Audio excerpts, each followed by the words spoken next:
Hey guys, thanks for watching Nerf Socom Reviews. Today we're going to be coming back to the Nerf Which Did I Get series 2015. The 2015 Which Did I Get series. We kind of have fallen behind on it, but we're going to be doing all the N Strike series plus N Strike Elites, not any of the extras, because a lot of it fall under N Strike, but like the solid N Strike and N Strike Elite. So first we'll start with the double down here. The effective range, I think we made it around 26 feet, which is pretty good. It's pretty compact. I like how these style of guns, they are really compact, and they're very slim, which is always a good thing to have with Nerf guns, because you can fit them in your pockets. You don't need to carry around some big bulky thing. So yeah, what's nice about this for the pros and cons, I'm just basically doing some pros and cons with these. Pros and cons with this one, it has ammo holders. It's going to be pretty easy to mod because you just need to remove the back here.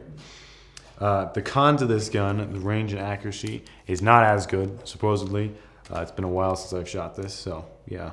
Also, the barrels, I remember, were unbalanced. One was always shooting stronger than the other, which was a little weird.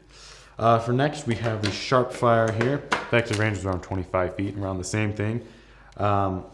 Pros, obviously, that it's compact again. It has nice ammo holders in the stock here, and the stock is pretty comfortable. Plus, you get to change this around. It's very, I guess, customizable, I guess. You get to do your own special things with it. To, put this in the front of the gun. It's better if you don't have the barrel in the front. You can adjust it and change it a bunch of different ways, which is kind of cool. I like that. Plus, it has a clip, so you don't have to have a bandolier or anything. You just clip this onto your pocket or something, which is nice. For the cons of this, it is slow to load because you have to load it one dart at a time. You put a dart in there, you put it down, and you fire. It's a lot slower than most guns because you have to prime it back, then put a dart, and then put it in. Normally, you just put a dart in, prime it back. You don't have to push it back forwards, so that's an issue. Also, the cons of this is that I guess the range wasn't as good. I think the accuracy was pretty good though. For the next one, we have the Snapfire, or no wait, yes, Snapfire. Effective range 25 feet. I think all of these guns were around 25 feet. This gun is, for the pros, it's really simple, it's really cheap. You can fit in your pocket, it's really small. Also it has two ammo holders, although I think that they will squish your darts, which is a little annoying. Cons for this is that it's, the trigger is too hard to pull.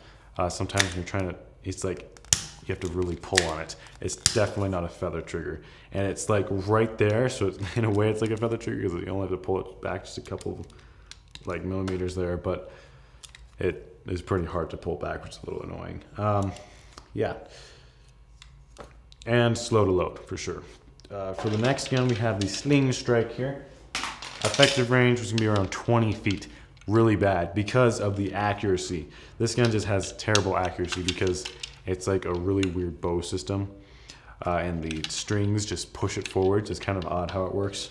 It is pretty cool. I like the idea because it's like a slingshot. However, it just doesn't work all that well. The pros though is that it does have some pretty good range. You can shoot like 75 feet with this thing. I'm pretty sure that was the deal. You could shoot pretty far, but the accuracy was terrible. So it's not going to work too well. Cons, obviously accuracy. It's a bit difficult to load. You have to load one dart at a time. Plus it breaks. This is our second one. The first one that we tried to review, it broke in the review. So, they're probably going to break really easily. And they don't have the greatest color. Felt like they just really did a bad job on this gun. They didn't think too much about it. It also does have two ammo holders on here though. All right, so now we have the Crossbolt here. This is pretty cool. It's also a 2015 release. I like this gun. It's a lot different than the others that you'd see. It just looks really, really cool. Also, it does use a magazine here, so you can load it with clips. I do not have one with me right now, so I can't really show how it works. But basically what you do, you prime it back with this handle, you pull it back, you push it back forwards, you pull the trigger, works the same every single time, and this will just get stuck back there. Sometimes you will get jams though, which is kind of annoying. I kind of forgot about the effective range. Effective range is around 30 feet. It has some really good range, but accuracy is not as good because of that reason. For the pros, obviously it's mag fed, like I was saying. It's got good range.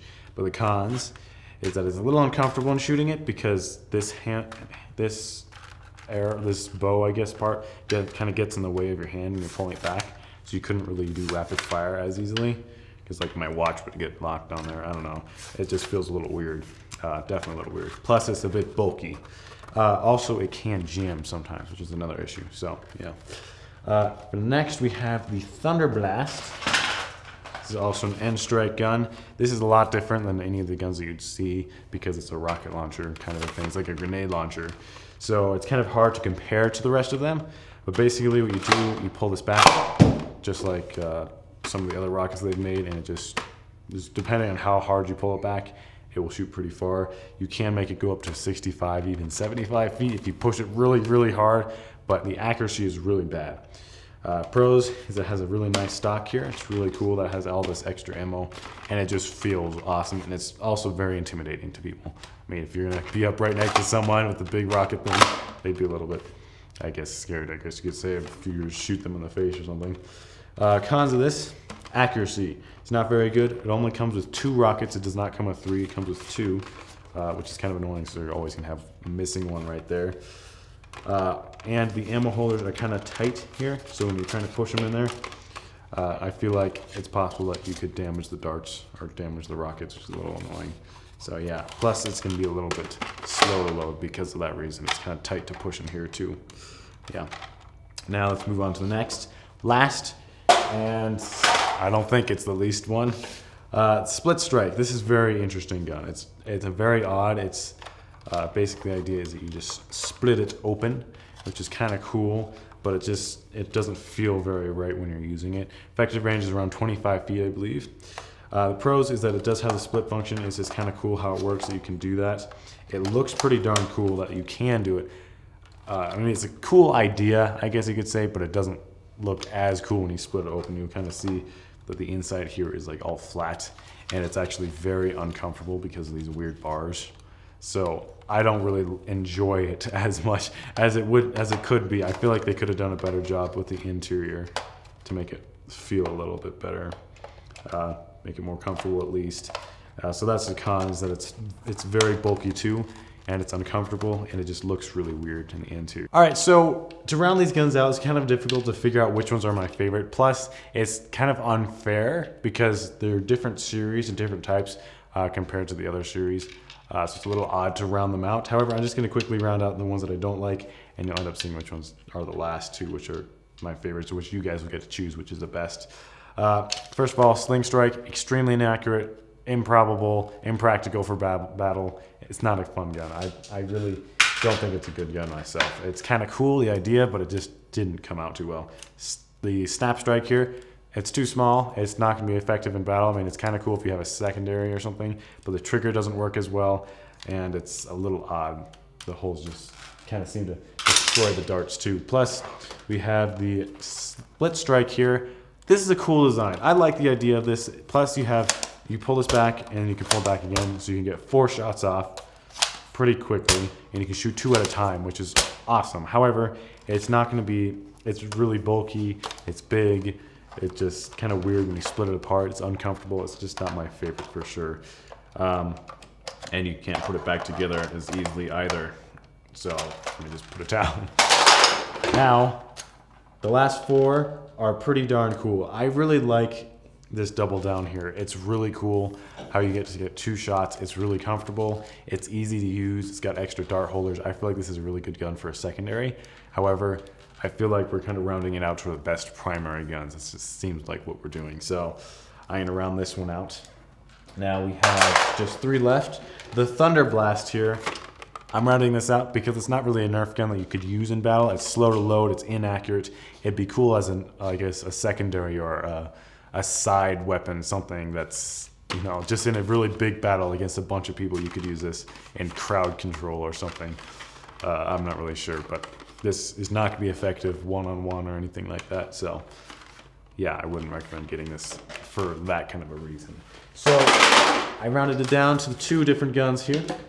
The Sharpfire. Sharpfire? Yeah, Sharpfire. Almost got that wrong. And the, I always forget these ones, Crossbolt. These ones are difficult to name. These ones are both really cool guns. In my opinion, I think this one kind of wins. But I really like that this one's it's really simple. It's cool how it works. It's slow to load, of course. However, it just feels like a really awesome sniper. And if you could modify it to make it a bit stronger, maybe even a lot stronger, it could be really cool. Plus, you can customize it in different little ways with this thing, with belt and all.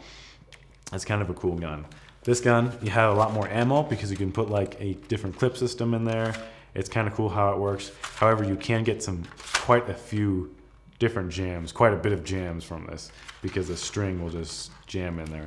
So it does have even 2 de-jamming areas because it's like meant to jam quite a bit. So they intentionally put these things here.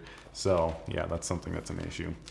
Anyways, you guys have to round it out which ones you like the best, and we will put the one that you guys think is better in the last video to kind of show you which ones are all the best. So what you guys chose were all the best. So yeah, thanks for watching Nerf Socom Reviews, Which Should I Get Series 2015, and I'll see you guys in the next part.